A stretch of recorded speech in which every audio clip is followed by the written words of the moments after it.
Албетте эми бул аял эркек болгондон кийин Кудай Таала баарыбызды жұп кылып жараткан. Аялды эркекке, эркекти аялга жұп кылган. Жұп болуп жашагандан кийин албетте бири-бирин түшүнүү да керек. Ошол өмүр бактылуу болуп, көбүрөөк өмүр сүрүш үчүн. Аял биринин көзүн түшүнбөй же көз аялын түшүнбөй, бул кээде ушундай нерсе болот. Бул нерсеге баш ийүү керек. Анткени тагдырдын жакшысы дагы, жаманы дагы бул жараткандан. Жараткандан деп билүү бул өзү ыймандын бир бутагы. Турмуш куруп жашап аткандан кийин кээде буга окшогон нерселер болот. Бирок түшүнүү үчүн албетте эркек дагы, аял дагы буга аракет кылуу керек.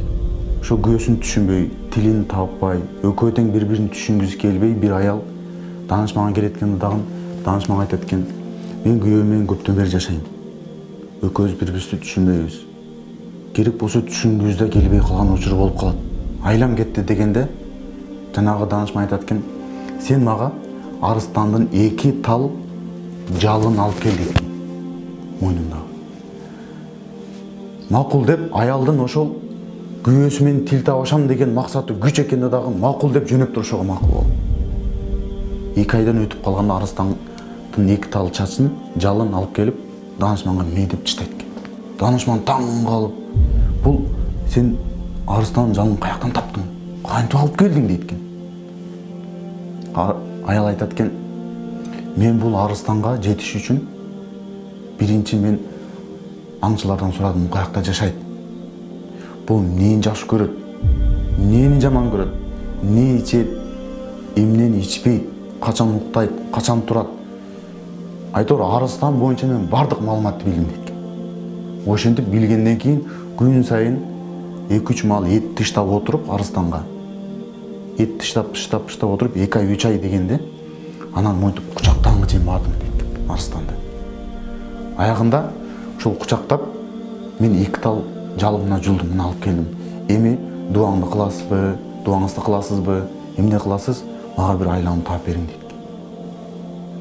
Анда данышман айтат экен: "Кызым, ушул арыстанга кылган мамилеңди күйөөңө кылсаң, анда экөөң тең бактылуу болуп жашайсың" деген экен.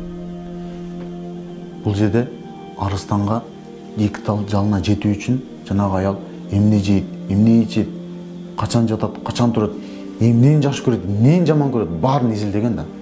Болгон күч аракетин жумшаган 2 тал жалына жетиш үчүн. Ошондо данышман айткан: "Ушул арыстанга кылган мамилеңди күйөөңө кылсаң, экөөң тең бири-бириңди түшүнүп бактылуу болуп жашайсың" деген экен. Анын сыңарындай бул жашоо болгондон кийин жараткан Аллах Таала айтат Кур'ан Керимде: "Хунна либасул лакум ва антум либасул лахунна" дейт. Аялдар силер эркектерге, эркектер силер аялдар үчүн бири-бириңерге кийимсиңер дейт. Кийим адамдын уят, авырет жерлерин жаап жашырып тургандай эле, аял менен эркек дагы жашоодо бири-биринин айыбын жаап жашыруу керек.